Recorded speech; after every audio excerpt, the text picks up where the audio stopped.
Sai đúng non đó non à.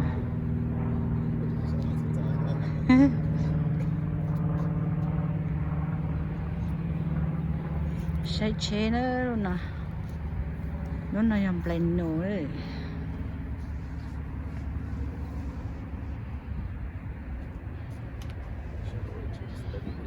Chế mà hay tiêu chế à.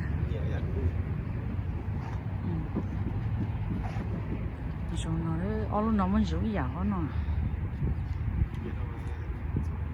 Cái họ cho hả? Cái chậm nhựa tôi sẽ chế. Nè, chứ sấy này cũng thấy này nè. Chế gì tôi thay được này sấy.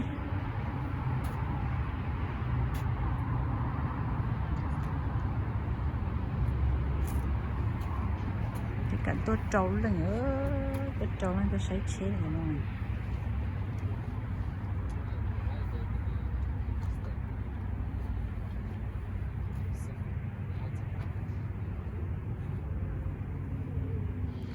Ở chế nào là nhập vào thao nam mò xí nè, thao nam mò tốt cho, thao tốt cho nam mò nó chỉ muốn nói chỉ hoàn sầu chỉ cái tôi sai, tôi để đi đeo tôi bé xong một cái mà tôi cho, tôi ít ta kỳ nó á, ở chế nào nhớ chỉ khăn gạo là ở chế này. Cái nào sai tụt play này, play mà ý tụt tiêu, bây giờ, nó sai nữa tụt play,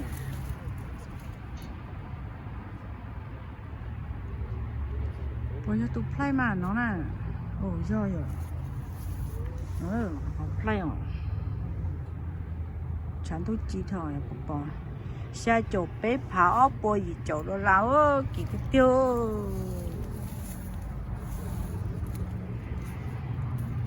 kỳ tia đó đâu trên nào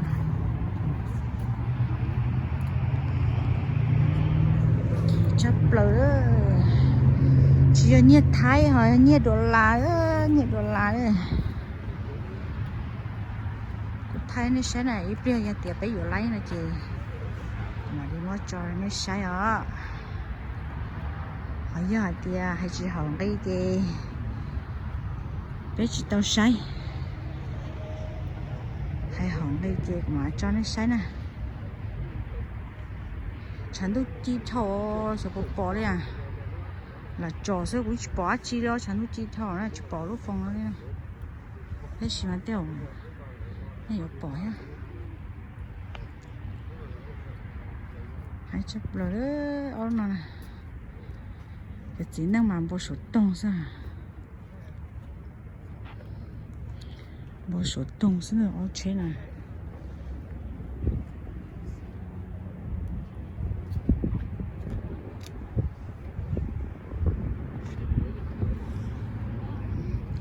từ dưới từ chữ.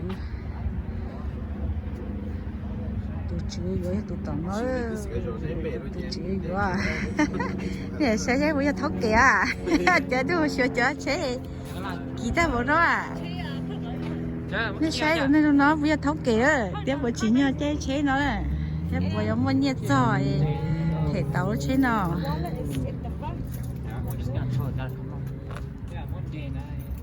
mất cho mình chơi còn mất chơi cái mà mua hả chơi bây giờ thóc kìa nữa nên thằng bà già sẽ là thì chỉ là tôi sai giờ chế nè chỉ chế đâu thì nó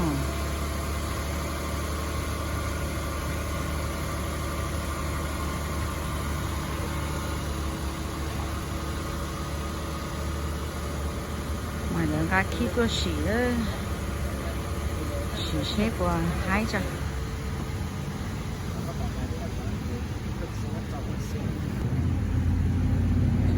số máy ớ nó nè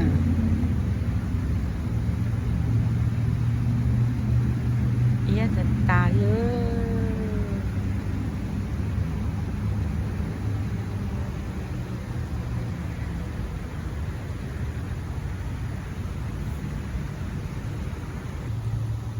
lúc nào mà lo lon để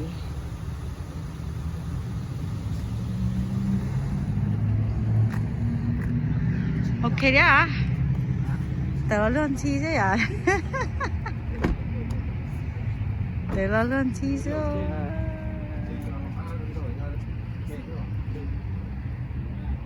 tớ là nhỏ có món rúa ta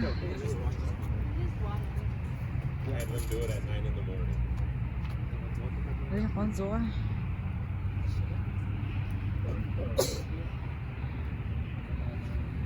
chả nó mà nó thì tao chế là mà lươn xì trên đằng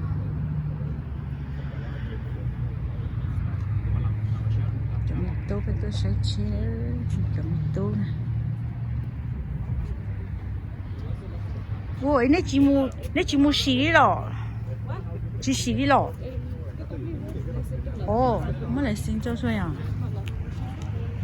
một ngày lại xin cho mới lại xin cho lại lụa cho là mà đi cho tôi nó bé xị nữa đấy đã tỏi mà họ chỉ ra thế nào mà trong một lại xin phải lụa ta gì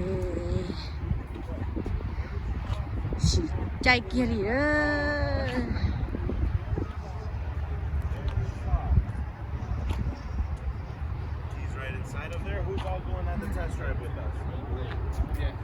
ơi cô chú ba nãy nhá nè phải sao võ nè phải à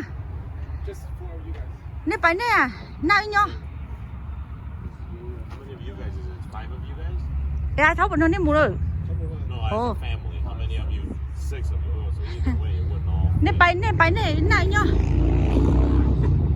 Yeah, so whoever wants, I'll go in the back. Any one of you guys want to go up front or anything like that? Nhỏ rồi lại bay là võ bên đó là mua à bay cái nào là bay nãy nhỏ à là mà xào xì chế rồi đó xì chế bột trâu xếp xả đó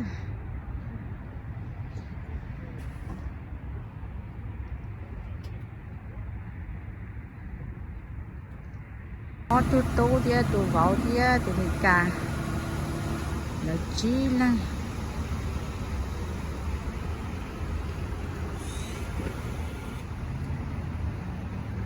bữa chơi giờ thì chơi mê thôi mà dạng hả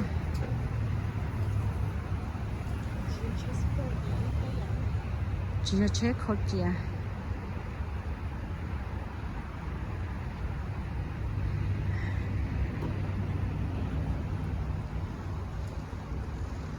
phải một xí cho để chế lõi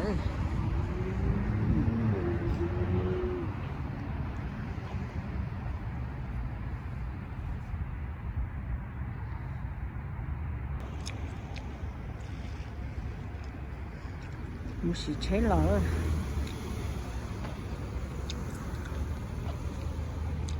chắc khá cho bạn trẻ họ có được xí đó sẽ bảo xé đấy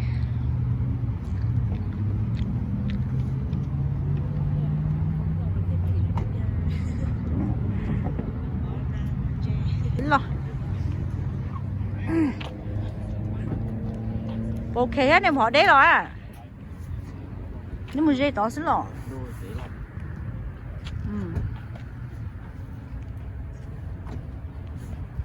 hồi ná rồi hồi ná chứ hồi ná ok thế à thế mà chưa to dữ giờ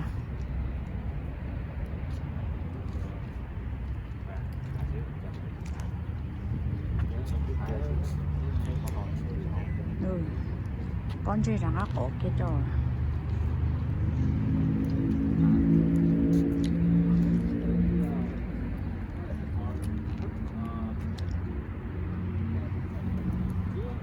con nó chỉ xì lúc sát tận nó chỉ vừa lúc sát tận nữa phải thản cho mình cả cho nó hả or buy any information.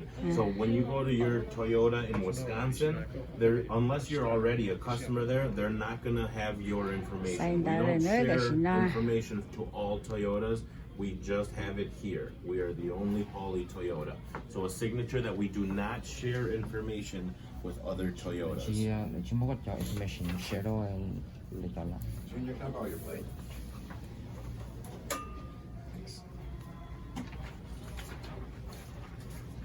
This one right here is a WEO. Right now, they will come talk to you for an example, like a bed liner, window tinting, a tow hitch. This is where you put aftermarket products or something done at the dealership after the factory.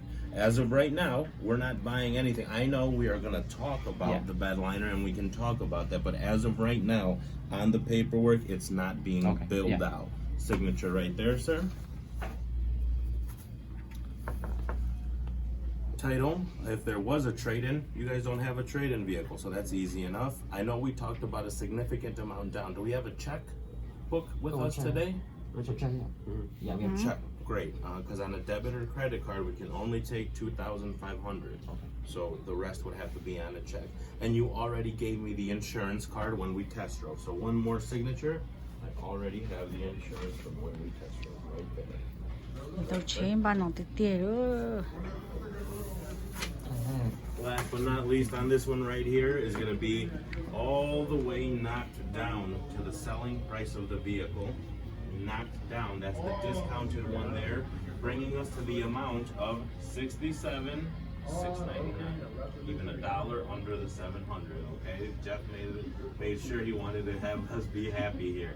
So everything included, but you're gonna give 40, so that leaves you with $27,699. Signature right here for me, sir. I love how happy and excited mom is. This mom behind you here? She's so excited for him and happy for him. I love it. We're all happy. He's my oldest son. You're the oldest, huh? Oh, you are the oldest. Oldest daughter and then son-in-law. Oh, okay, son-in-law. That's awesome. Son too. That's nice, man. You guys, what do you drive? STI. Oh, you see, we got a blue one out there. Did you see it? It's a little high mileage. It's a little beat up on the body, but it made me look. It made me do a double. Let me go check it out. I'm like, I'll go see what it's looking like. It's a nice car, though, man. Do you use it in the snow time, or do you trim it? Every day. Sweet. Awesome. I like it. Tao chế tiệt tiệt đó là xin nào.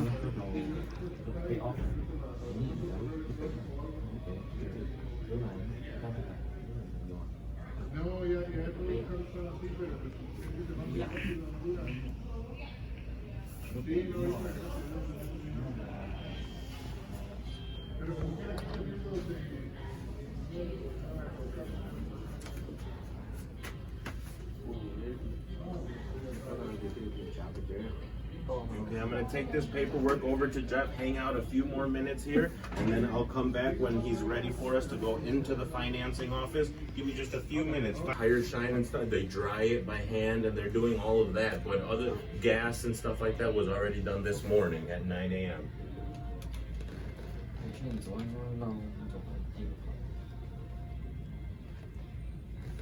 Nếu mà cho được khi nào ý tưởng là Mấy tuổi thì nó chỉ lấy trả nữa. nếu nó mấy tôi sao? Nếu mà là nó trả nó đuôi. Ở chỗ mua. Ở nếu chuyện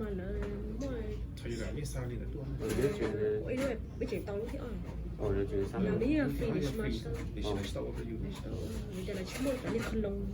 Chuyện thì về cái tủ về lên là lia đấy mình có tuần thắt như vậy. Lại thì thứ một thì nó đi email là mình đi xác định tôi là vô thì là ready thì mình chấm rồi. Chỉ mua là nhiều hơn chỉ mua là chỉ có mình cái chỉ mua chỉ có. Nó có một cái tê có thể cái lao cho thế mà. Cái lúc phòng ga vậy đi khí à. Cái chỉ cả lấy trả không có là lấy trả chỉ là chơi chỉ nó. Có một cái tê tê rồi trả lấy nó chơi. Nó trả chả. Như tiền ngài đầu khi nó dùng cái trả tàu này. Khi đấy có gì ngài lúc phòng. Có một cái điểm lo cái chỉ không có chơi là trả chỉ lấy khi nữa là trả chỉ lấy chơi nào. Bây giờ cái mà là cái gì trả lại hả đi không tuổi gì là chỉ tàu chứ chứ nên cho là nhiều lần để nó cái mua đồng đấy để nhầm nhiều đấy rồi xí thâu nó đấy nó rồi thâu chứ mua gì thâu nó gì mua này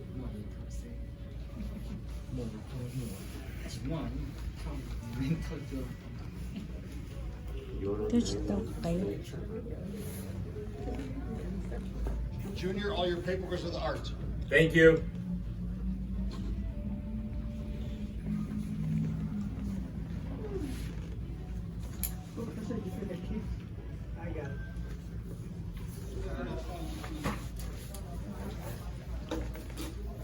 phải xem là nó khi cỏ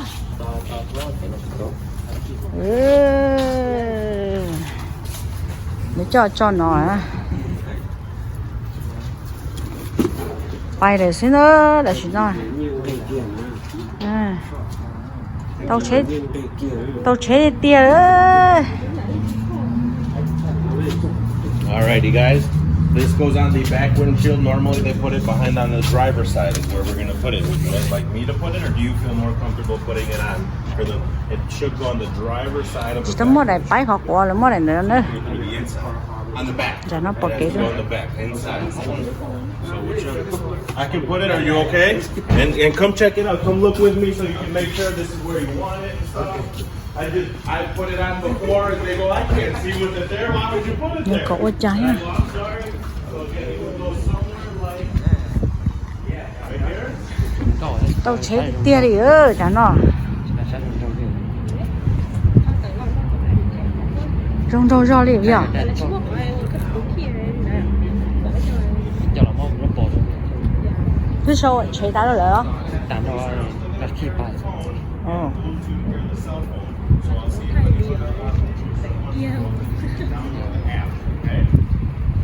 You guys want to give me a hand with? Dad's got to download the Toyota app, or who's ever gonna drive in. có thể bị trả lô xe trả lô xe Ồ, chính khi tàu đó. 어 그래 실리 이거 기아 이거 있잖아 Chỉ có tên là ồ, 또 집이라니까 lời trình ô còn thấy lo. Ồ, đó mua nhiều lúc không qua. Ồ, con trái bây giờ gì con la gì cũng thích tàu này trái rồi. Rồi chế đấy. Export từ tới Apple ha Export cái này còn đấy sẽ Has Find My iPhone. If you lose your phone, you can choose someone else's. You can go. Họ nó hái một nó nữa, họ nó là sẽ nó khí tàu nó nữa. Nếu hái một nó nữa, để trong nó hái cái kia là nó mà rồi cá sáng lưu chứ là nó này sẽ bị nó đấy là sẽ là cá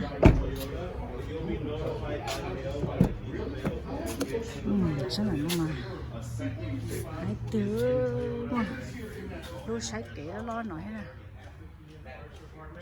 chung hái cứ trên bền nổ nó à hái chỉ chấp tờ sống thì chay là số mày sao phải chế đó giờ tao chỉ muốn chế rồi thế nào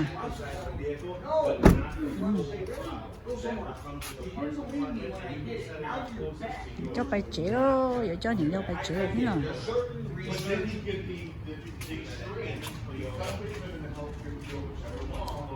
món rùa tà này ôi nó xé một nó nè bỏ cá nó nữa xé tiêu nó nè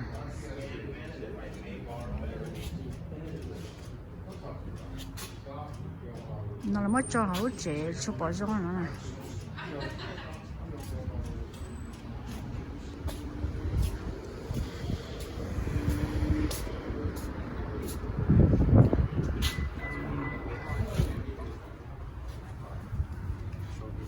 lúc nào mà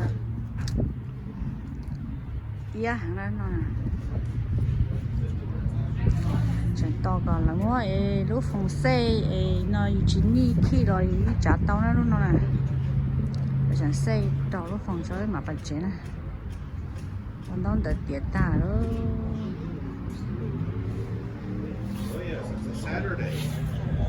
đợt tiệt ta đó. Alright, I'll hop into the vehicle. If you want to go to the driver's seat, I'll hop in the passenger. Watch out for the other door. Yeah, good job watching out for the other one. Be careful. Mới xì trả tờ vậy nè, mới trả tờ.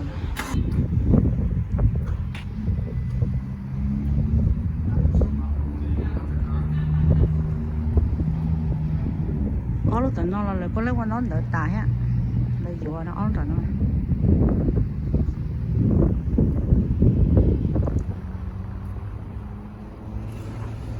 Lúc đó nó là dùa hết luôn nè. Cái tua chị lúc đó chỉ nhớ bé xì là tua nó đỡ tiệt tài hay sao nó. Bé lúc tiệt tài thì là lúc thứ tiệt hay là lúc thứ lon ca của nó hay là thứ tờ phải chế đó.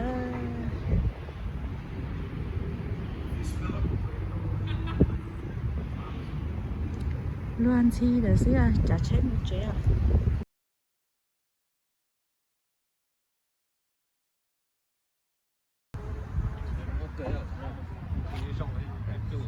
Gì trong câu em mà. Chả là tụi con là tụi nó à, muốn nào nó chết là biết là mua à. Ồ. Lon dê bé thuê đà không sai phải nó thế luôn.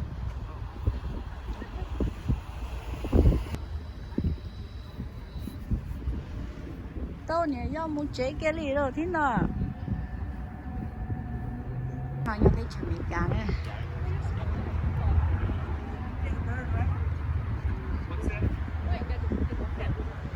Thì tôi vô lú lá nó nữa, lú lá nó nè. Thay mình chỉ đuốt cho mà đến một chế nè.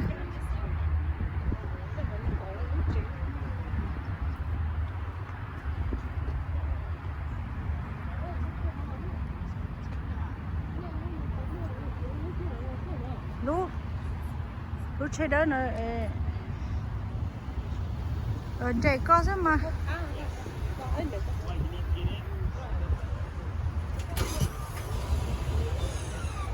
Chạy thoát tận đây rồi. Liêu, đi con hả?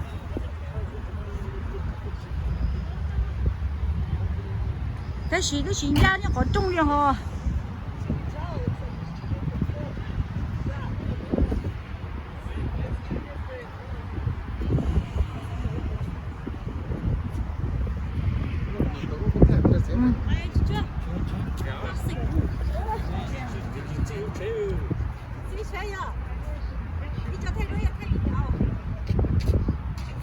Thay cửa rồi.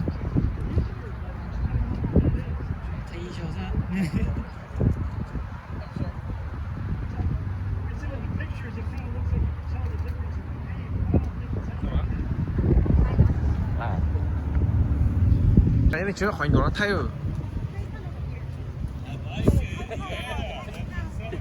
Using the poly name.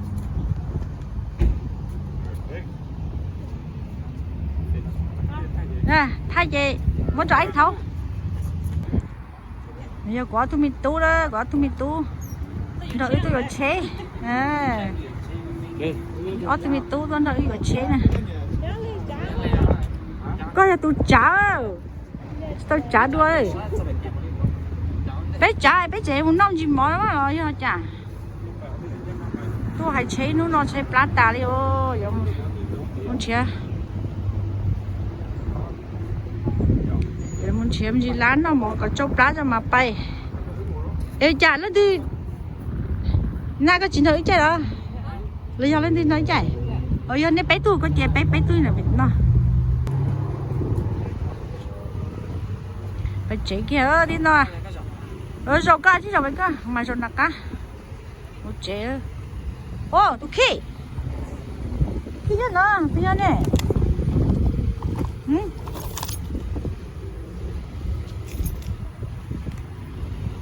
Bài kia đó, chẳng xin nào.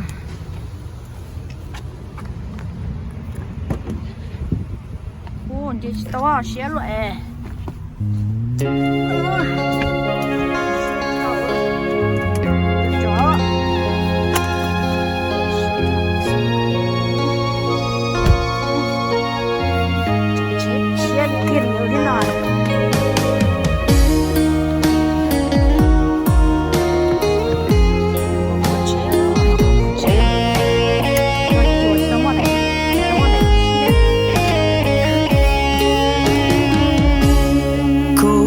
xia tao có lo lú tiền nó Yua lu có chỉ muốn nu cho chỉ bu có lu qua mua lo Yua lu có mu ta tiền nó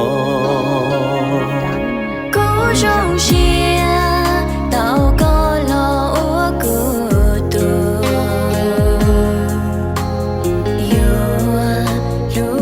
chỉ muốn nôn thu yo chỉ bu có nhua xia yo lu có tan thọ lu xia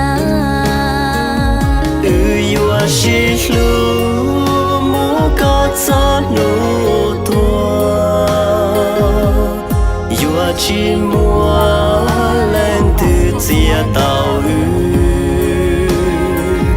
vì do có sự thiết do cô lu nè do chỉ mua có cú do chỉ uốn nè cú rong xia tàu có lo gió cú li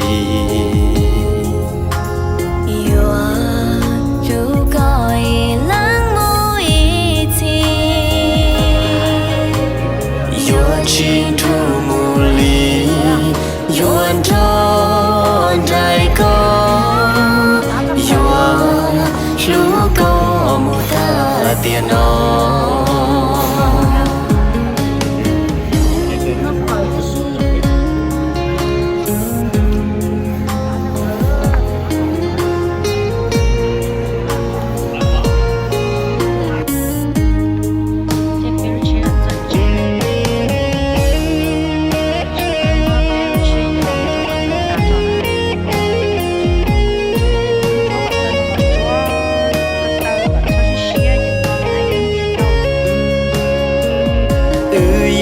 chỉ lu mu có gió nụ tua yo chỉ mua lên từ chia tàu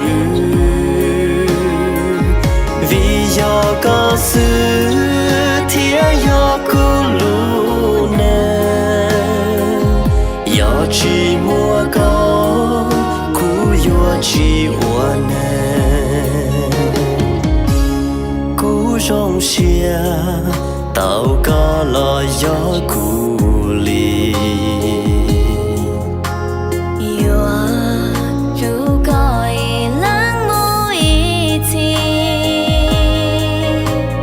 yo chỉ thu mù li yuan tròn đại có yo lu có mu ta tiền nó lu có mu ta tiền nó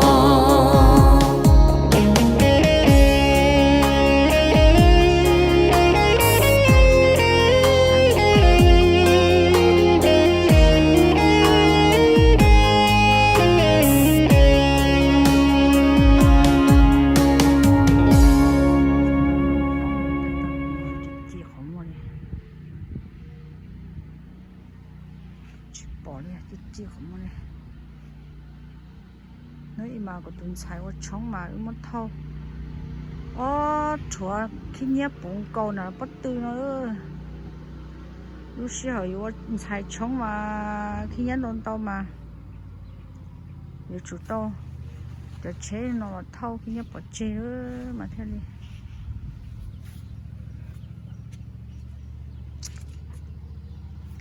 thay nó nên sai sữa thay là sầu nó sữa